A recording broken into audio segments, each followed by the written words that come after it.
안녕하세요. 반갑습니다. 빅다운입니다. 지난 편에 패트릭 마홈즈, 마홈보이에 대해 알아보고 그의 장점과 역량을 소개해드렸는데요. 소개해준 영상에 따르면 부족함이 없는 완벽한 쿼터백으로 보입니다. 패스 관련 능력은 역대급이고 준수한 러닝 능력, 최고 무대에서 역전을 일군 멘탈, 명석한 두뇌와 판단력까지, 거기다가 그를 보조해준 수준급의 선수들, 그리고 감독까지도 명감독이죠. 그렇다면 그는 아예 막을 수 없는 존재일까요? 물론 현재 기세로 보면 최소 몇 년간 그의 독주가 더 안전한 선택이긴 합니다. 그래도 재미를 위해, 그리고 리그의 좀 라이벌리를 위해 마홈즈를 성공적으로 막을 수 있는 방법이 무엇일까 생각을 해봤고, 치프스의 약점은 또 무엇일까 전체적으로 좀 생각을 해봤습니다. 한번 같이 알아보시죠. 사실 2019 시즌부터 마홈즈 그리고 치프스를 어떻게 막아야 하는가에 대한 청사진을 제시한 팀이 있었습니다. 주로 우수한 1선 수비수, 쿼터백을 압박하는 친구들을 말하죠. 패스 수비에 능한 라인베커, 그리고 준수한 2선 수비를 보유한 팀들이었는데요. 이렇게 말하니까 그냥 강한 팀 같기는 하네요. 근데 어쨌든 상대가 역대급 재능이니까요. 이거 해낸 팀은 작년에 그 마홈보이를 13점으로 막아버린 인디애나폴리스 콜츠였죠. 이외에도 뉴잉글랜드 페이트리어츠와 같은 팀들이 어느 정도까지 마홈즈를 막을 수 있다라는 걸 보여주었습니다.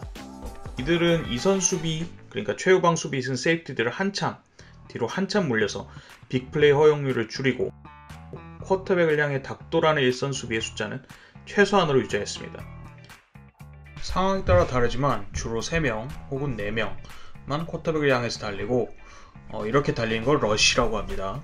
그리고 나머지 7에서 8명은 패스 수비를 위해 뒷걸음질 칩니다. 이걸 드랍이라고 표현하죠. 이 두 단어 러쉬와 드랍, 그리고 숫자를 따서 러쉬 4, 드랍 7 전술이라고 부릅니다.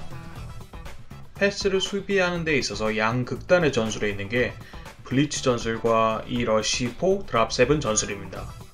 두 전술 모두 리스크가 굉장히 높은 정반대에 위치한 전술이죠. 블리츠는 1편에서도 잠깐 설명드렸지만 패스 수비하는 드랍 인원은 극도로 줄이고 러쉬 숫자를 극도로 늘려서 쿼터백이 생각할 시간을 없애는 컨셉입니다. 반면에 러쉬 4, 드랍 7은 러쉬 인원을 극도로 줄이고 드랍 숫자를 늘려서 쿼터백이 패스할 곳을 없애버리는 전술이죠. 전술이라는 게 워낙 변수가 많아서 비교는 힘들지만 굳이 둘을 비교하자면 러쉬 4, 드랍 7은 에이스 쿼터백 상대로 블리츠 전술에 비해 기대값이 조금 더 적은 전술입니다. 왜냐면 필드가 워낙 넓기 때문에 코너백이 언제까지고 리시버를 막을 수 있을 수는 없습니다. 그리고 러쉬 숫자가 적기 때문에 쿼터백이 리시버들이 열릴 때까지 마음 편히 기다릴 수 있고 아주 천천히 필드를 보면서 수비를 보면서 빈틈을 찾아내게 됩니다. 쿼터백 압박 없이 아무것도 얻을 것이 없다는 말이 괜히 나온 게 아니죠. 그렇기 때문에 과거에 러쉬 4, 드랍 7을 성공한 팀들은 모두 아주 강력한 1선 수비수 4명을 보유한 팀들이죠. 이렇게 리그 정상급 1선 수비수 없이 효과를 발휘하기 굉장히 힘든 전술이지만 선수 상황과 관계없이 러쉬 4, 드랍 7은 패트릭 마홈즈라는 역대급 선수를 막는데 가장 효과적인 전술입니다. 왜 그런지 자세히 알아보도록 하죠. 우선 치프스의 리시버진입니다. 치프스의 리시버진은 타이릭 힐, 세미 와킨스, 니콜 하드만은 아주 좋은 리시버고 누군가에게는 어쩌면 리그 최고의 원투펀치라고 불릴 수도 있습니다. 하지만 뚜렷한 장점과 단점을 가진 선수들이기도 해요. 섬세한 루트러닝으로 수비를 제끼는 게 아니라 순수 스피드로 제끼는 선수 유형입니다.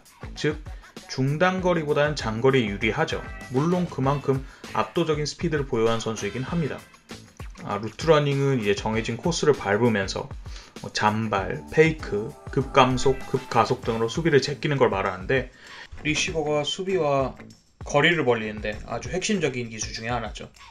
치프스의 리시버인 타이릭 힐은 별명이 치타로서 섬세한 루트러닝보다는 압도적인 스피드로 승부를 보는 리시버죠. 1대1로 막기 힘들다라고 불리기도 하죠. 허나 크리스 심스라는 해설가의 표현을 빌리자면 루트를 밟는다기보다는 어떤 목표 지점이 있고 그 목표 지점을 향해 최대한 빨리 달린다, 이런 느낌이 더 강합니다. 이런 선수를 상대로 2선 수비수가 후방 깊숙이 배치되어 있으면 이들의 장점이 상당 부분 상쇄됩니다. 왜냐하면 그 달릴 목표 지점에 미리 와 있으니까요. 이 상태에서 중거리를 책임져주는 타이트엔드 트래비스 켈시를 더블팀 혹은 트리플팀으로 막게 되면 마홈즈의 무기들이 치프스의 공격이 상당히 둔해집니다. 올해도 이를 보여주는 게 있는데 바로 레드존에서의 부진입니다. 참고로 레드존은 엔드존, 그러니까 득점하는 공간 20야드 이내 지점으로 수비 공간이 매우 짧아요. 장거리 루트가 강제적으로 상당수 봉쇄되는 이 지점에서 치프스가 터치다운을 성공할 확률은 다른 여타 압도적인 스탯에 비하면 한참 낮습니다. 둘째로 강하지 않은 오라인입니다. 치프스의 오라인이 리그 최악체는 아니지만 그렇다고 리그 정상급 혹은 팀의 자산이 가장 많이 투자된 곳은 아닙니다. 일선 수비에 자신 있는 팀들은 소수의 이런 일선 수비수, 패스 러셔만으로도 치프스의 오라인을 뚫고 필요한 만큼의 압박을 줄 수 있을 것이라고 판단을 했을 거예요. 물론 진심으로 압박을 하나 안 하나 차이가 없는데 라고 생각하는 점도 요새 기세를 보면 없지 않아 있을 것 같기도 합니다. 셋째, 경기 운영 컨셉입니다. 치프스의 공격진은 극도로 폭발적입니다. 이 말이 무슨 말이냐면 짧은 시간 안에 단 몇 번의 플레이 안에 점수를 낼 수 있습니다. 지난 플레이오프에서 말도 안 되는 역전극들이 이를 대표적으로 보여주는 장면이죠.